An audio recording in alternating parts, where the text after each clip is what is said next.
மலேசியாவுக்கு சுற்றுலா வந்த மாதுவிற்கு நடந்த விபரீதம். நடைபாதை குழியில் தவறி விழுந்த மனைவி என்னை காப்பாற்றுங்கள் என கத்தினாள். கணவர் கண்ணீர். கோலாலம்பூர் ஜலான் மஸ்ஜித் இந்தியா நடைபாதை பள்ளத்தில் விழுந்த இந்திய மாது ஞாயிற்றுக்கிழமை நாடு திரும்பவிருந்ததாக தெரிவிக்கப்பட்டது. இன்று காலை 8:30 மணியளவில் நிகழ்ந்த இச்சம்பவத்தில் பள்ளத்தில் விழுந்த மனைவி விஜயலட்சுமி இறுதியாக என்னை காப்பாற்றுங்கள் என கத்தினார். அதன் பின்னர் அமைதியாகி பிறகு காணாமல் போய்விட்டார் என்று அவர் கணவர் வேதனையுடன் கூறினார்.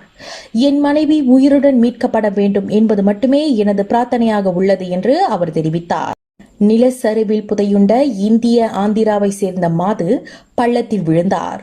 48 வயதான விஜயலட்சுமி எனும் அம்மாது கடந்த 2 மாதங்களாக நாட்டில் உள்ளார். நடைபாதையில் திடீரென பள்ளத்தில் விழுந்த மாதுவை பெரிய இயந்திரங்களை கொண்டு தோண்டும் பணிகள் முழு வீச்சில் நடைபெற்று வருகின்றது என கோலாலம்பூர் போலீஸ் படை தலைவர் டத்தோருஸ்ரீ முகமது ஈசா மேலும் கூறினார். கல்வி, பொருளாதாரம், சமூகத்தொண்டு, அரசியல், சினிமா, இலக்கியம், ஆன்மீகம் உள்ளிட்ட சுவாரஸ்யமான உலக நிகழ்வுகளை, தகவல்களை தெரிந்து கொள்ள உங்கள் வர்த்தக நண்பன் சேனலை மறக்காம சப்ஸ்கிரைப் பண்ணுங்க. மேலும் லைக் பண்ணுங்க, ஷேர் பண்ணுங்க.